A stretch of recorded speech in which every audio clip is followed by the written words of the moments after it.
October 26th, 2016. For most of us, that date doesn't hold much significance. But for dozens of people in South Sioux City, that was the day that their lives changed. More than 30 homes were affected that year by hydrogen sulfide gas, coming up from the city sewer lines after Big Ox Energy began operations in September of that year. Just 1 month later, dozens were forced to leave their homes because of that gas. A number of them have not been able to return. Now, in an exclusive sit-down with Siouxland News, some of those people who endured the smell recall the night it hit and what they have endured since as they fight to reclaim what they can. And the mayor of South Sioux City talks Big Ox Energy and its future in the community.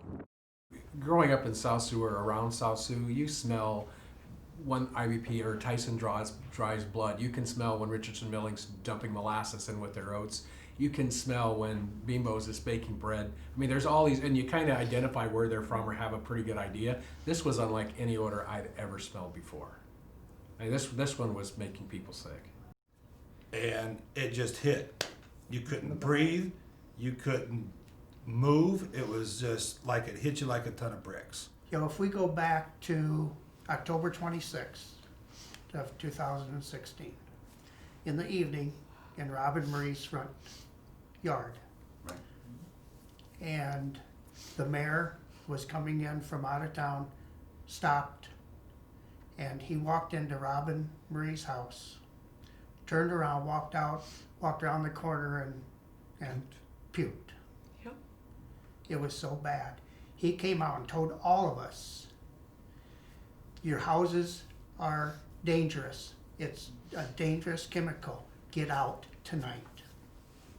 How has Big Ox impacted your life? Whoever wants to start. It's a hard thing because it's not just Big Ox. You've got to look at the whole entity of Big Ox and the city. Mm-hmm. And how they've impacted it. They've changed our whole lives. Instead of having our home where we live, where we have all of our stuff, where we know we're comfortable and safe, we no longer live there. We no longer have that stability. 3 years ago when this happened, I was a senior in high school, and this really overshadowed and ruined the last that I had while I was in high school. And while life was easy, it made life a lot more difficult than it needed to be. Living in South Sioux was always something that I was very proud of. It's where my parents were from. It's where my grandparents were from. It was supposed to be this great community that looked out and looked after each other, and it breaks my heart seeing how fast they turned their backs on us for some company that just opened up. The second and third week of October, we were putting a roof on my house. And our roofers were sick on the roof from the odor coming out of the vent pipe. If you went around the neighborhood, I lived outside of the city, but I was still on city water and sewer. But the ambient air was so bad you couldn't stand it anywhere in our neighborhood down the southeast end of town. Let's just start in 2016. It started not long after Big Ox went online. Right. What was going through your mind when this first started, when you first started hearing about these issues with these homeowners? We knew that there was an issue, and we had talked to these people several times, and they'd be complaining of odors in their homes and nothing we had ever experienced before, so we didn't know for sure what it even was. When this whole thing started, okay, we figured out there's sulfide gas, and first of all, you know, there's very strong beliefs on our end that every one of those homeowners that were affected by this had faulty plumbing. They had proper traps in their house. The smell, that's how houses are built, would never have gotten in their homes. No, I don't care how strong that smell is. We did everything they asked. We let whoever they wanted come in and inspect. Big Ox came in, the city came in. We did everything they wanted. And then they just walked away from us when they realized the homes were so destroyed. And I think it had, I don't know. Yeah. They said, oh, you said some homes the plumbing was bad. My plumbing tested fine with Big Ox. I got a receipt that says, hey, your sewers are good, your vent pipes are good, but yet my plumbing's faulty because it was to blame us, that followed that on me. I've had my drains checked, I've had my plumbing checked, I've had a camera down my line to the street. There's nothing in that pipe other than spider webs and a little bit of water that runs down now and then. But it's just one eye after the other. We've not done anything to those houses. We haven't modified anything, we haven't changed anything as far as sewer, plumbing, or water, or anything like that. And a house is, the age of our houses, shouldn't need any of that anyway, because they're not that old homes. In December of that year, some of those whose houses were filled with hydrogen sulfide gas performed smoke tests on their plumbing to see where that gas was getting in. Siouxland News reporter Nick Popham was there as those took place. Let's take a look at that story from December 15th, 2016. We got toilets bubbling. Did this toilet bubble? I did not. The one downstairs is going nuts. Big Ox Energy and a plumbing service hired by the company began a smoke test around 9 in the morning at the 4 houses owned by Rob Baker, one of the residents affected by hydrogen sulfide. They did this to see if there are any ways hydrogen sulfide could leak into those homes. When they began the smoke test in the first home, this happened. Yeah, see, this is what they say cannot happen. They say smoke and gas cannot come through the trench. Look, it's coming right through the toilet, through the water. These smoke tests were run in all 4 of the homes. Of those 4 homes, 3 had leaks in them. 1 from the toilet, and the other from 2 smaller locations on pipes. In all this situation, we've never had that. You know, we've just had the smell, but we've never noticed that. I know one resident over here on Redbird said that he had a shower upstairs that was bubbling back through his shower, but we've never had anything like that. It's more of a simulation. I can't say that it's absolutely conclusive, but it definitely would represent sewer gas that could potentially enter that home. Bradley is confident that after applying these tests, they found a large majority of the homes could have some sort of leak. We've found homes, I would say roughly 85% of homes have had some type of issue, which, as I said earlier, would potentially allow sewer gas to enter that home. But what the Bakers didn't tell Bradley, and didn't tell us until after Bradley had left, was that they spent nearly $1,000 a couple of days ago to do their own smoke test from a different plumbing company. And that came with a different result. The invoice the Bakers provided to us says, quote, smokehouse, after hours, all tested fine, which makes Rob Baker a little skeptical. You know, we've been here, what, 2.5 hours? It took 2.5 hours to find 2 small little leaks. You know, that's really pushing it. During the inspection, Baker told us, and it's been confirmed by McClure Engineering, that the plug installed by McClure that would move the industrial flow of waste into the newly installed pipe had deflated. As a result of that deflation, all the industrial flow is now going back through the original line until the plug can be inflated. In South Sioux City, Nebraska, Nick Popham, Siouxland News. Talking to the residents, and I'm just curious too, is there a viewable plan of the city sewer system to where you can see, you know, where it dumps in from Big Ox and which homes are specifically affected and which blocks? They can show you the pipe at the time when it happened. And in the past, we have had commercial sewage go down the residential lines and never had an issue. But I think this was, from Big Ox's point of view, it was more pungent, it was stronger, but properly plumbed, shouldn't have made any difference in those houses. So were those houses up to city code then? You know, I'm not going to say for sure. I know there was some that weren't up to standard. That plumbing was not where it should have been. Several of those houses, the plumbing was not right. And so, you know, was it up to city code? I don't know for sure. I don't want to say that it wasn't because I'm not sure. But I know one thing that I've heard many times is that the plumbing in those houses was not sufficient, was not where it should have been, and if it would have been, they shouldn't have had these issues. So is that on the homeowners? Yes. For that issue? Yes. Did you ever go into those homes when this first started happening? Yes, I went into several homes and you know, I could smell something. I didn't know what it was. It was something like it reminded me, sometimes in my home in the wintertime, when it gets dry at the winter, the trap in my basement would dry up. And every time that would happen, I'd come in, especially when I walked in the house in a certain area, I'd smell it. I'd always thought to myself, I had to go down and pour water down that drain. I have a shower downstairs and something else. So I'd pour water down it and it would go away. And so that was kind of the same smell that I was smelling when I would go into these homes. How many homes did you visit? Do you have a rough estimate? Approximately 5, I guess, 3 or 4 or 5. I'm not sure. Can't remember. It's a long time ago. And how many eventually were determined to have that hydrogen sulfide gas in it? Well, there were 66 houses in the whole area where that sewage went down, and 35 homes reported odors. So out of the 35, 15 of them, were the ones that were really, that decided to file a lawsuit against the taxpayers. Has there been one since these lawsuits have been filed? Has there been a process of maybe negotiating to drop that lawsuit and maybe offer another settlement? Well, once the lawsuit was filed, they keep showing up, make us whole, you're not doing anything for us. You know what, we did everything we can for them. We did everything. We put them in the nicest motel, we gave them food allowances, we tried to work with them, everything we could. But once you're told, no, I don't want to do it, it's not enough money, it's not enough money, it's not going to make me whole. Okay, we're going to go so far as a city. At that point, when they filed the lawsuit against the taxpayers, that's when we said, at that point, we no longer could help them. I had a house that I lived in, I had a pantry full of groceries, I had a stove, I had a refrigerator. They paid for a hotel that I didn't need because I had a house. They paid for dinners that I didn't need because I had a home with a pantry and a stove. They didn't pay for anything. They ruined our lives. I mean, it might be feel-good money to them. It was miserable to us. Anybody here who stayed weeks and weeks and weeks in those hotels, we were miserable. The only thing we had that kept us going every day was each other. That's it. So I do want to touch on the lawsuits. I know there are a number of them out there. Who does have one out, or who has filed a lawsuit with Big Ox or the city? Okay. What do you hope see come out of those lawsuits? Well, the mayor promised he'd make us whole. Mm-hmm. So as far as I'm concerned, that's everything that was in my house that's damaged is replaced. I don't know how you're going to replace my wife's wedding dress, but I'm kind of interested to see how they come up with that.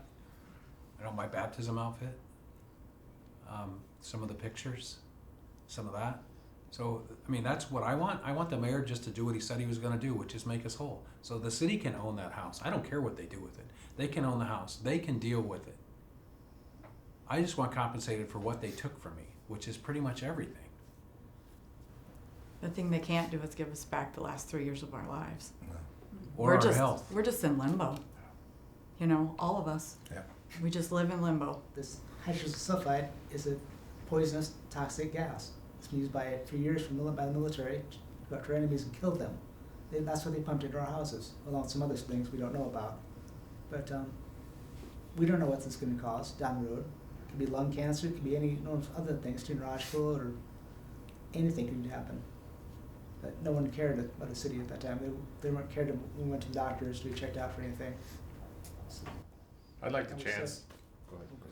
Like the chance, when the mayor gets up there and he's spewing these things out about the political spiel that he puts out, and ask him, well, Mr. Mayor, you told us 1,000,000 times you're going to make all of us whole.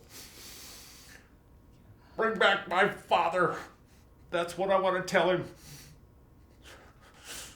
Because he and that city council took my father from our family.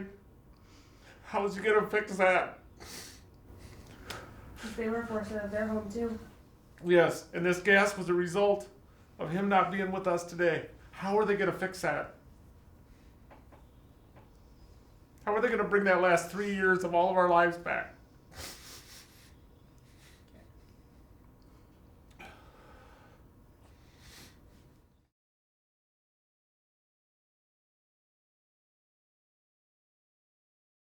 What we all looked at for the future is gone. That we all invested in our homes and our properties for the future. When we feel like our home got taken away from us, our son graduated from high school in August, and in October he was, this happened to us. So he's never got to come home for Christmas or to home, to our home. For any of the holidays, the grandkids don't get to come home. None of the family Thanksgiving and all that, the Christmas holidays, all that, it's just gone. I mean, there's no place to do it. We have an extended family here. Thank God we have each other to help support us, but our lives have been so disrupted, it's hard to communicate exactly what that means. I'm in a way ashamed, but I probably shouldn't be. We go to counseling twice a month. If we didn't have that, I don't know where we would, because I'm barely hanging on most days anyway, so, It's not just the physical health, but the emotional. And the physical's there. I've never had breathing problems before. I use all kind of inhalers now. You know, I've had cancer before. Am I going to have it again because of some crap I was exposed to in there? It's not fair. They took so much more than our home. That's the thing I don't think anybody realizes. It's so much more than sticks and mortar and furniture and things. It's who we are. It's family. It's everything about us. We're still here. I don't feel like I'm here most of the time though. Earlier this spring, a few of those residents took me inside their homes. This was the first time I had ever been inside. Let's take a look back at what I saw when I stepped through their front door. October 2016 is when everything changed for these families and many others like them. Hydrogen sulfide gas began leaking into their homes from Big Ox Energy. That's the smell. And the fact that it's cold and it's still not heated up enough, and you can still smell it and feel it. And the thing is, you'll feel it after you leave. Rob and Marie Baker own 4 affected homes. Jonathan Goodyear's home is down the street. When this started 2 years ago, you couldn't even get up by the door. Inside one of the move-in ready rentals the Bakers own, the smell of hydrogen sulfide lingers. It's a chemical odor. It's atrocious. 2 doors down sits the former home of Rob Baker's parents. Stepping through this door is like stepping back to 2016. Nothing has been touched since they left. The pictures, just everything is just, we walked out and left it all. The chemical smell in this home is still strong on the main level. I can tell there's more of a smell in here than there was in that other unit. But when you move downstairs, Well, here you can look. not only does the chemical smell grow stronger, you can see the basement's deteriorated. Along the back wall, you can see mold on the floor, and crawling up the basement wall, the back bedroom is similar. And in the storage room, See the pipes are black? That's new red copper. It's black. That was red, bright, Red, shiny. yeah. down the street on Redbird Lane, Jonathan Goodyear's home sits empty, stripped to the studs after the city tried to eradicate the smell from the home. Yes, this is the home they stripped down and was going to use as the tester house. And then they sent us a letter threatening us if we did not do the test that Big Ox wanted, then they were going to walk away. So as you can see, they walked away. When all of this started in 2016, the Goodyears hadn't even finished unpacking yet. We had just bought the house. We lived in here a month and a half, so we didn't even have stuff on the walls yet. I guess, what are your thoughts just walking in here? My thoughts is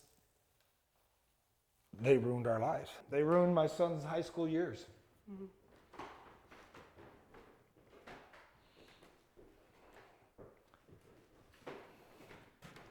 This is our life.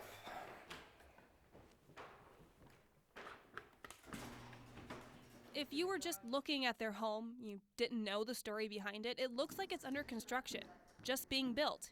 But for the Goodyears, this was my office. this is an office. Yeah. This is a painful reminder of what almost was. This was the laundry room right here. This was, like this one. This was my older son's room. They were hoping that it could be contained, that you could just get rid of the carpet, paint over the walls, and call it a day. But that's not the case. The case is that it saturated everything that can be absorbed. In the basement of the Goodyears' home, And that's with no heat on. No heat at all. this used to be a finished room. Brand new carpet all the way through. This was our family TV entertainment center. Game tables over here. And like the Bakers' homes, mold can be found along the walls and across the wooden surfaces. All along here. All along here. And then going up the wall over here. The contractors that were brought in to get rid of the smell haven't been back. The city just walked away from us. Or have you been inside any of them since then? I haven't been inside any of those since, but I do know as of now, several of those houses have been sold, and there is no danger.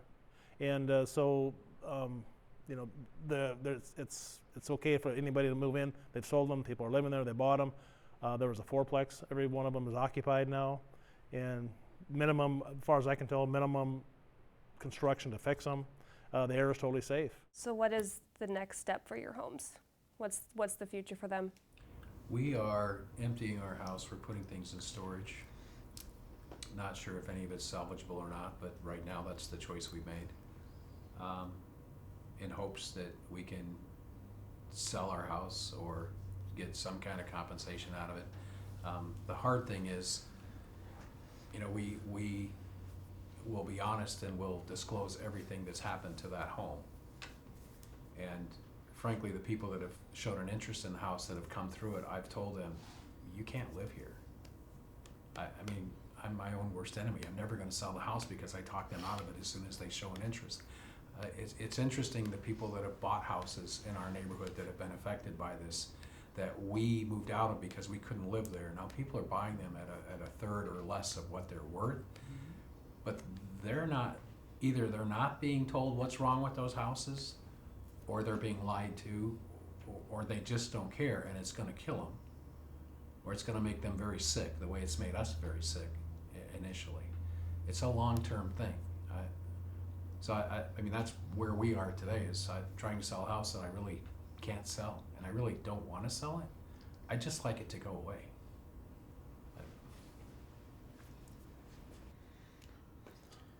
I just cleaned my house out, and everything I owned, 50 years of stuff went in the dumpster. It's gone. Irreplaceable. What I did salvage and put into a 20-foot container of 50 years, and you open the doors to it and you fall over from the chemical odor.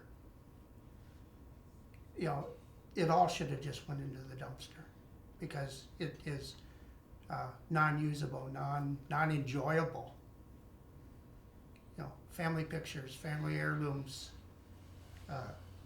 anything and everything. It's memories. Memories. 3 years ago when we left our house, it wasn't in our mind that we would never be coming back. If you go look at our house now, I still have a bedroom there, which I don't have at the house we live at now. When I come home from college and things like that, I don't have a place where I can go or a bed that I can sleep in. And just knowing that everything is there and how it's looked upon us, that we chose this for ourselves. This is not the life my parents chose for me and for us. My parents have worked hard for the house so that we could have this amazing life that they wanted us to have, and they took that away from us. We did not choose this. One of the people whose house was contaminated, and they ended up settling with Big Ox.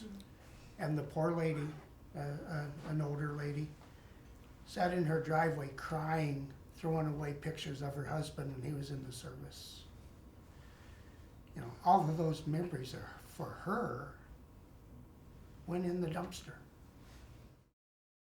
And I did not ask for them to pump gas into my house and ruin my family's life, my son's high school years. I didn't ask for that. So they need to quit trying to play the victim and blame us, and they need to step up and take responsibility for it, is what they need to do. Let's talk about a possible plan to buy it. Is that still in the works for the city? It's something that we're looking at, and it's still something that could happen, yes. Why would the city want to invest in Big Ox when there's been all these issues already? Like, why is that a good choice for the city and for that taxpayer money? Because Big Ox, the way they set it up, the way they were doing it, was be something that we would not do. Ours would be a lot simpler. It would just be a simple wastewater treatment process. We wouldn't bring in the more toxic type sludge that they were bringing in. So it would be a simpler process. The price would have to work for the taxpayers. Unless it totally works for us, we will not buy it.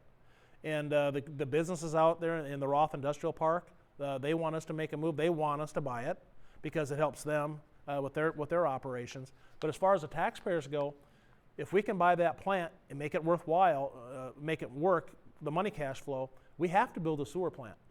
And so if we can get the pre-treatment plant, then we don't have to build as big of a sewer plant, which saves millions of dollars. And so it's a big picture thing. You got to look at the entire big picture. We understand there was problems, we understand there was odor, we understand all that, but at the same time, we have hired people, they've went in, they've looked at the plant, they've gone through every corner of that plant, they've done an analysis, they've told us what needs to be fixed, they told us what they think the design flaws were and the problems were that caused this problems what they had with odor. And if we do end up buying it, we're not going to run it. We're going to have a third party run it. But at the end of the day, if this is done right and bought correctly, it could be huge savings. I'm talking millions of dollars for the city and then for the residents. For the citizens of South Sioux City, I hope they tear it down. Yes. That's a must. Because like Mike said, they didn't have one day of good operation in 2.5 years. Not one day without OSHA violations, without crap running off of the roof. EPA air violations. EPA violations. How can the city operate it any different? It needs to go. So essentially, if the city buys Big Ox, it gets it up and running again, it's not going to be in the same process that it was. It'll be a much smaller scale. Smaller scale, simpler, not as toxic. Everything will be different. First of all, the plant will need to be refurbished, and that's going to take some money. But all that is in consideration of what we offer them. If we prefer not to buy that plant, to be honest with you, but we would prefer somebody else to do it. But if that doesn't happen, we're at the same time we have a responsibility to look at it and see if it makes sense for us to buy it. And so no, we are not going to put the toxic type things in there. It's going to be simpler, easier. It's going to be run like a normal pre-treatment plant. Even myself, if I was a resident and I was hearing that, I would say the same thing. What are you guys doing? Why would you want that plant? Well, that's why. And if they were in the position and seeing what we're seeing, looking at the things we're seeing, they would say the same thing. It's all about the cash flow. What do you wish the public knew, those that are not impacted? Not even just in South Sioux. First thing, we're not in our houses.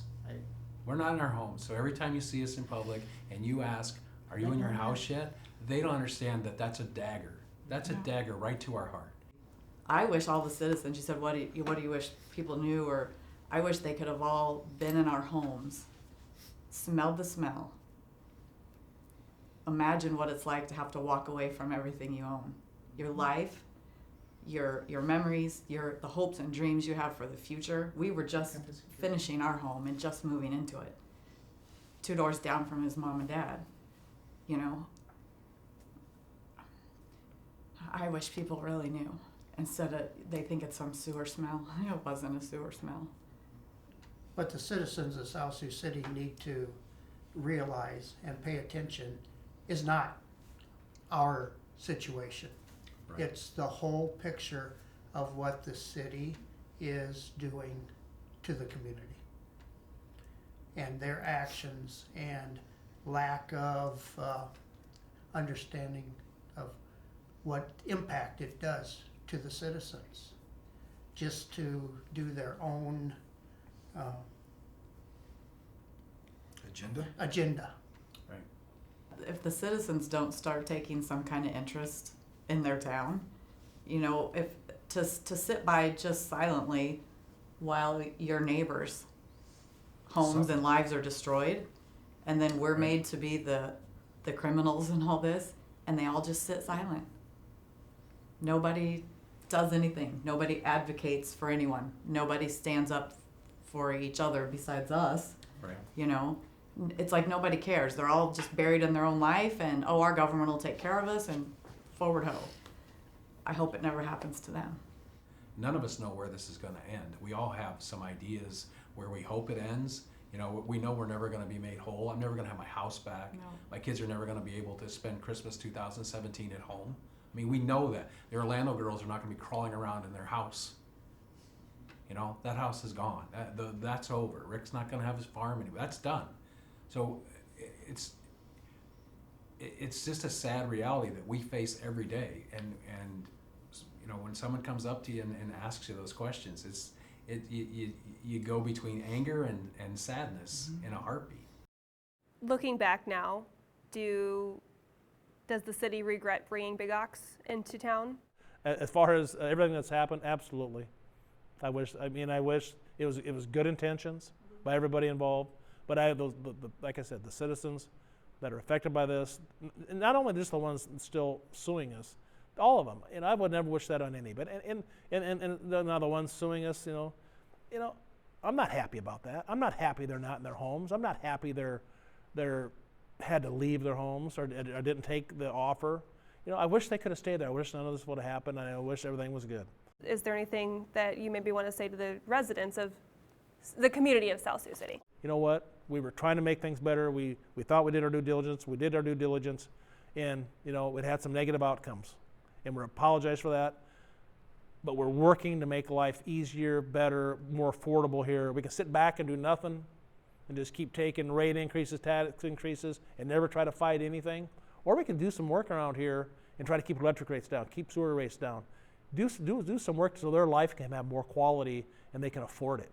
Mm-hmm. That's what I would tell them. Do I wish this would have not have happened? Of course, I wish this never would have happened. If this lawsuit would not have happened, I really believe in my heart they would be living in those homes right now if we could have continued to work together and made something happen. I know it was slow going for them, but I think what happened is tempers got in the way, emotions got in the way, and the negotiations broke down. But you know, I am sorry that it happened. I can tell you that, and I wish they were in their homes. And if I can make it all, or if I can fix it, wave my wand, make everybody whole again, and making them happy, I would. At the end of the day, Mr. Mayor, I don't feel lucky and I'm not whole. So when this is all done, you will hear it. It's the end of the day. And I will ask you if this made you whole. And it never will. Never will. Never will. I never will.